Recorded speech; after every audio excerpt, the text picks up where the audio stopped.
Just a little update again. I suppose this is part 2B or something like this. I've got the timing cover on. I put a new gasket on. I didn't use any sealer on the gasket. I just put it on dry.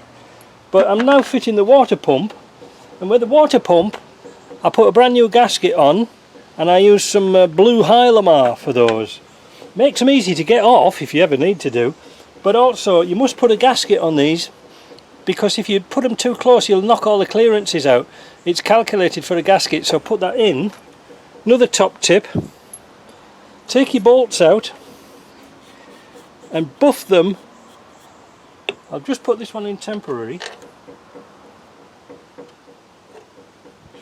Buff them up on a buffing wheel, on like a wire brush on your grinder. I'll tell you something, it'll save you a lot of tears later. And then when they come up like this, you put a little bit of anti-seize on the shaft as well as the thread. You know, right, get down there, look. It'll all work its way around, don't worry. But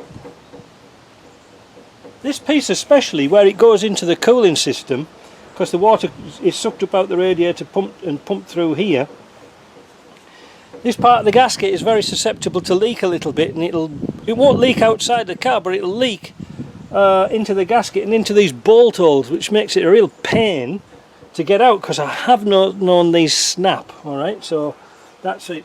So look, there's a typical example, look.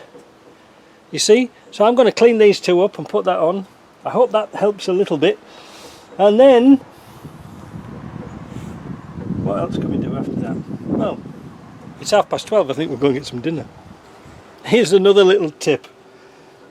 Getting the bottom hose for the radiator onto the water pump, once it's all bolted up, can be a bit of a bugger. But if you've got your bolts loose, right, if you can see that, just slip the hose on before you tighten the bolts down. Easy. That was a quick one. I like that. I like that. Now I have put thread guard on all the bolts, and now I'm going to evenly tighten up that water pump. That shall be done. Bottom hose on. I'm going to put some oil on these hose clips as well, because they're looking nastily dry. And then we should be getting around to putting the head on. Let's see what happens.